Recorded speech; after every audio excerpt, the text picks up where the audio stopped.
Nouvelle énergie, nouvelle grâce. Mesdames et messieurs, bonjour et bienvenue dans ce tout nouveau numéro de votre émission matinale Préfaste Divin, qui est une émission qui s'attelle à vous faire découvrir la pensée de Dieu pour vous chaque jour et à vous permettre de plus vous rapprocher de Dieu chaque matin. Eh bien, nous sommes encore là pour découvrir la pensée de Dieu. Eh bien, je ne suis jamais seule. Comme vous le savez, je suis toujours accompagnée de mon frère, Monsieur Cyril Thiegno, que je m'en vais saluer. Monsieur Cyril, bonjour et bienvenue encore sur ce plateau. Bonjour et merci beaucoup, cher Becky, pour cette invitation. C'est un grand honneur pour moi et voilà, je le dois effectivement à nos parents spirituels, papa et maman Dra, que je tiens à honorer ce matin. Papa et maman, vraiment merci pour tout ce que vous faites pour la jeunesse togolaise surtout et la jeunesse du monde entier. Merci pour la confiance que vous avez placée en cette jeunesse. Nous sommes fiers pour l'homme que vous êtes pour nous, papa, le doyen numéro 1, l'ancien à haut débit, l'ange terrestre. Vous êtes une grande source d'inspiration et nous aimerions vous dire que véritablement, vous êtes une grande bénédiction pour nous et pour notre génération. Et donc ce matin, je tiens à les honorer, papa et maman, depuis leur position. Je veux également saluer tous ceux qui nous suivent, que ce soit au Togo, au Bénin, dans le monde entier, dans nos églises, et tous ceux qui même ne sont pas nos fidèles, mais qui aiment le Seigneur Jésus et qui ce matin déjà ont une grande pensée pour le Seigneur Jésus et ont capté cette chaîne de la démonstration de la puissance du Christ pour se ressourcer en la parole de Dieu. Avant de démarrer la journée, vous avez bien fait, vous êtes plus que vainqueur. Le diable est sous votre pied et je crois que vous passerez une excellente journée. Amen. Nous croyons que vous allez passer une excellente journée. Eh bien, nous sommes encore là pour découvrir quel est le petit déjeuner spirituel que nous envoie notre cher papa. Donc, allons tous ensemble découvrir le préface du jour.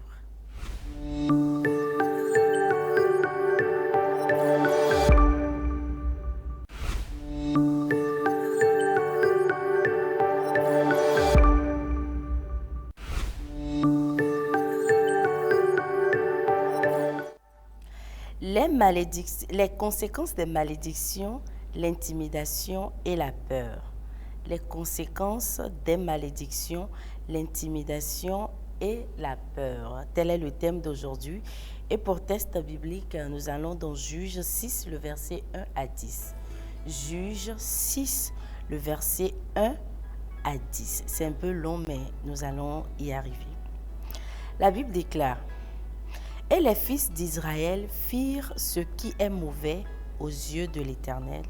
Et l'Éternel les livra en la main de Madian pendant 7 ans. Et la main de Madian fut forte sur Israël. À cause de Madian, les fils d'Israël se firent les antres qui sont dans les montagnes et les cavernes et les lieux forts. Et il arrivait que quand Israël avait semé, Madian montait, et Amalek et les fils de l'Orient, et ils montaient contre lui. Et il campait contre eux et détruisait les produits du pays jusqu'à ce que tu viennes à Gaza, et ils ne laissèrent point de vivre en Israël, ni moutons, ni bœufs, ni ânes. Car ils montaient, eux et leurs troupeaux et leurs tentes. Ils venaient nombreux comme des sauterelles, et eux et leurs chameaux étaient sans nombre. Et ils venaient dans le pays pour le ravager. Et Israël fut très appauvri à cause de Madian. Et les fils d'Israël crièrent à l'Éternel. L'Éternel envoya aux fils d'Israël un prophète qui leur dit: ainsi dit l'Éternel, le Dieu d'Israël, je vous ai fait monter d'Égypte et je vous ai fait sortir de la maison de servitude et je vous ai délivré de la main des Égyptiens, de la main de tous vos oppresseurs, et je les ai chassés de devant vous. Et je vous ai donné leur pays. Et je vous ai dit: Moi, je suis l'Éternel, votre Dieu. Vous ne craignez point les dieux de l'Amoréen dans le pays duquel vous habitez. Et vous n'avez pas écouté ma voix. Amen. Les dieux des Amoréens étaient des démons. Leur pratique relève de la sorcellerie. Bien-aimés, l'une des armes des sorciers est l'intimidation. Le sorcier aime faire peur et la peur rend non confiant, inerte, impuissant. La peur désarme. À cause de la peur, beaucoup s'adonnent à la coutume, à la tradition et aux sectes pernicieuses pour être protégés. Mais le vrai refuge ne se trouve qu'en Christ notre Seigneur. La peur qu'inspiraient les Amoréens aux enfants d'Israël les a poussés à élire domicile dans les cavernes et à perdre en Dieu.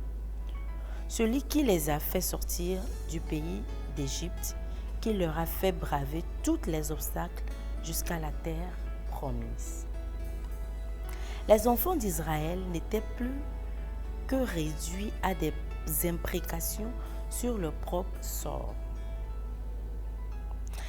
Ils avaient non seulement peur des Madianites et des Amoréens, mais aussi ils étaient intimidés par ces derniers. Tout comme la peur, l'intimidation est une sensation de trouble qui cause la crainte de l'appréhension. Elle précède la peur. L'intimidation et la peur dépouillent de toute capacité de se défendre. Elles rendent incapables et invulnérables. Or, la Bible déclare que l'esprit dont nous avons hérité est un esprit d'audace et non de timidité ou de peur. 2 Timothée 2, le verset 1. 2 Timothée 1, le verset 7. Car ce n'est pas un esprit de timidité que Dieu nous a donné, mais un esprit de force, d'amour et de sagesse. Que le Seigneur vous bénisse. Amen. Amen. Les conséquences des malédictions, l'intimidation et la peur. L'intimidation et la peur. Papa nous donne l'exemple du peuple de Dieu, l'Israël, et des Amoréens et des Égyptiens. Comment face à la peur, le peuple d'Israël a failli parce qu'ils avaient peur de ses ennemis ou de ses oppresseurs. Voilà, donc, et le peuple d'Israël a oublié le Dieu qu'il avait fait sortir des mains des Égyptiens. Donc, nous remercions Papa pour ce préface qui nous rassure d'être calme, même si l'ennemi veut nous faire peur, d'être calme, d'avoir confiance en lui. Et bien, merci Papa pour le préface d'aujourd'hui. Et bien, Monsieur Cyril, je vous passe la parole. Merci beaucoup pour cette présentation. Et c'est le lieu d'honorer et de remercier nos parents spirituels, surtout notre papa Lapoya Manadra, qui chaque jour que le bon Dieu fait a des révélations pour nous, ses enfants.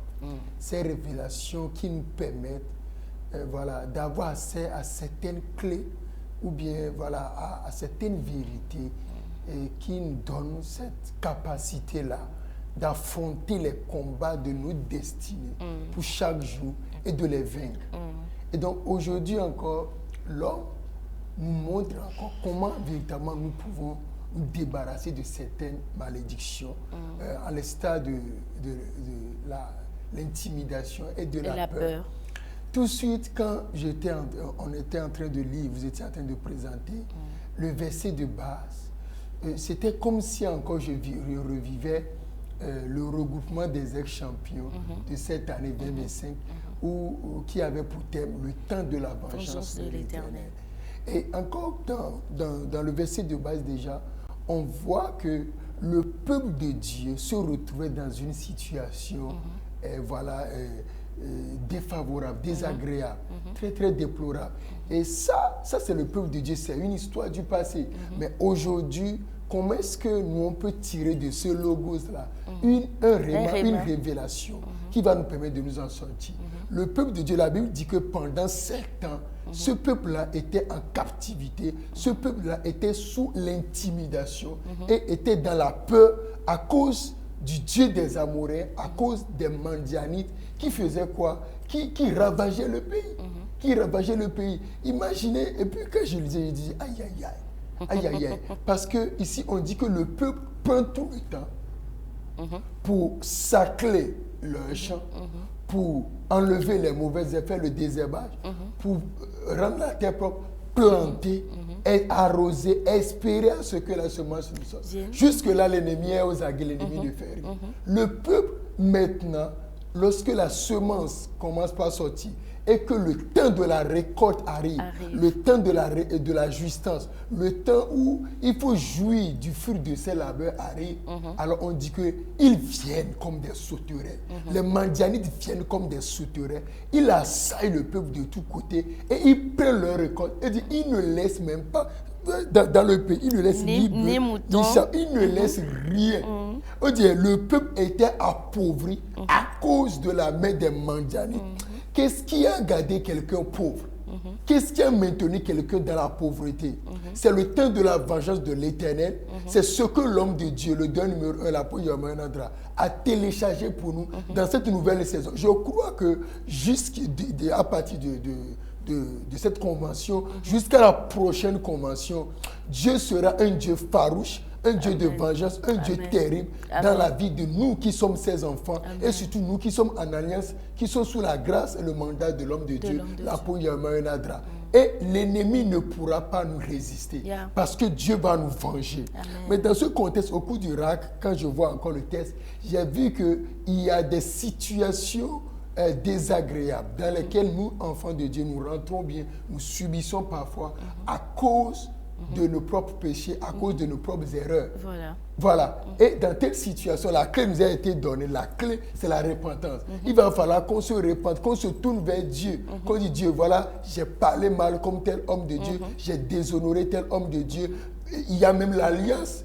Papa a parlé de l'autel de la croix du Christ qui crie, vous êtes sauvés pour sauver. Donc, allez sauver. Donc, lorsque vous serez dans cette dynamique-là d'aller gagner les âmes, moi, je vais vous venger, même sans que vous ne priez. Donc, il va falloir qu'il y ait cette prise de conscience et ce retour au principe divin qui est de gagner les âmes, qui est de se repentir, de prendre des bonnes décisions pour vivre la vie chrétienne victorieuse dont notre papa nous parle chaque fois. Donc lorsque nous serons dans cette dynamique-là, déjà l'ennemi va perdre sa domination sur nous. Pourquoi? Parce que lorsque l'ennemi nous intimide et que c'est-à-dire, nous avons en nous cette peur, vous allez voir même qu'il est dit dans ce verset-là que ils ont même quitté leur maison. Ils vont se creuser dans des cavernes. Voilà, ils vont se cacher dans des cavernes. Ils vont creuser des choses dans des montagnes pour se cacher. Qu'est-ce qui a fait que vous vous cachez? Qu'est-ce qui a fait que vous ne pouvez pas lever la tête? Qu'est-ce qui fait tout cela? Vous êtes bloqué. C'est comme vous êtes dans une sorte de prison spirituelle. Puisque la peur, c'est la plus grande prison du monde. Bien sûr. Et il va falloir vous en sortir. Et ce matin, c'est parce que Dieu veut agir, c'est parce que Dieu veut intervenir dans votre situation qu'il envoie ce message de la part de son serviteur, notre papa, l'apôtre Yamanandra, pour venir vous faire appel à vous qui avez soif, à vous qui vous trouvez dans cette situation, à prendre attache avec lui. Son onction peut vous libérer. Son onction peut vous affranchir. Son onction peut changer radicalement les événements en votre faveur. Et pour cela, nous vous invitons au ministère des Amis du Christ. Parce que c'est le lieu, c'est l'autel que Dieu a établi pour venger quiconque viendra faire appel à lui. Le Dieu de l'autel du ministère des Amis du Christ, le Dieu de Papadra, dans cette saison, s'est levé comme un Dieu de vengeance, alors qu'il vous a accablé, qui est en train de détruire vos revenus. Vous savez, il y a cette fois où nous nous battons, où les gens s'efforcent, ils réalisent des projets, ils organisent tout. Et au temps temps de jouir de la chose, la maladie vient, les accidents viennent, le décès arrive. C'est-à-dire, il y a une armée. C'est vraiment triste, quoi. Oui, c'est comme si le problème savait que l'argent est venu dans votre main. C'est comme si le problème, il est malheur. Voilà, ils savent que tu veux t'en libérer une fois de tout. La question que je me pose, maintenant, l'ennemi est là, il est dans son coin, il te regarde. Ouais. Quand tu es en train de faire des efforts pour y arriver, par exemple, le peuple d'Israël, quand il semait, quand il faisait des semences, mettait l'eau, arrosait les choses, l'ennemi était là. Voilà. Il ne disait rien. Mais quand il était temps de récolter, c'est là que l'ennemi vient. Voilà. C'est là que l'ennemi vient. Voilà. C'est triste parce que ce n'est pas quand nous allons commencer par jouir que l'ennemi va faire surface maintenant pour détruire tout ce que nous avons fait, l'effort pour avoir. Il faut être intelligent et il faut avoir cette connaissance-là. Et c'est cette connaissance-là que Papa est en train de nous apporter. Très souvent, c'est ce que l'ennemi a fait dans notre vie. Papa est en train de nous dire ce matin que ce n'est pas anodin. Que ça là, c'est l'œuvre d'une malédiction. Ça veut dire que dans votre famille, dans nos familles, ou bien dans nos milieux, ou bien sur notre nation, dans nos localités, il y a une voix qui crie que nous allons travailler. Nous allons donner le meilleur de nous-mêmes, que nous ne serons jamais reconnus. Vous comprenez? Donc, quand il y a une telle voix, il va falloir se lever. Comment se débarrasser de la malédiction? Comment quitter ces chaînes de la malédiction qui nous maintiennent sur place, et qui nous fait faire le rond à la même place. C'est-à-dire, faites tout si vous avez votre destinée. Venez au ministère les Amis du Christ. Peut-être ce n'est pas une maladie. Peut-être c'est une maladie que l'ennemi a placée dans votre vie. Et cette maladie est tellement cyclique que c'est lorsque l'argent, tout ce qui vient dans votre main ne va que soigner, soit votre propre maladie, soit de la maladie de votre femme, soit de la maladie de vos enfants. C'est-à-dire, c'est comme si quelque chose qui aspire tout ce qui vient entre votre main. L'onction de guérison, l'homme de Dieu là à gogo, même les yeux fermés, papa guérit les gens. Donc, le lieu, c'est-à-dire, il faut, même s'il y a quelque chose qui est un symptôme de malédiction dans votre vie et qui s'apparente à la maladie, venez au ministère les Amis du Christ. Vous allez voir, même ce dimanche déjà, l'homme de Dieu va prêcher encore sur les hôtels et la destinée. Faites tout pour écouter cet enseignement-là, parce que le peuple est délivré par la connaissance. Amen. Le peuple est délivré par la connaissance, parce que la Bible dit, faute de connaissance, mon peuple périt. Ouais. Eh bien, merci beaucoup, Monsieur Cyril. Merci à vous, chers téléspectateurs, vous qui nous avez suivis du début jusqu'à la fin. Nous espérons que vous repartez avec quelque chose de fort, quelque chose qui va vraiment vous aider à vous accomplir. Eh bien, merci surtout à notre cher papa qui pense à nous chaque jour. Donc, passez une excellente journée. On vous donne rendez-vous demain sur la même chaîne.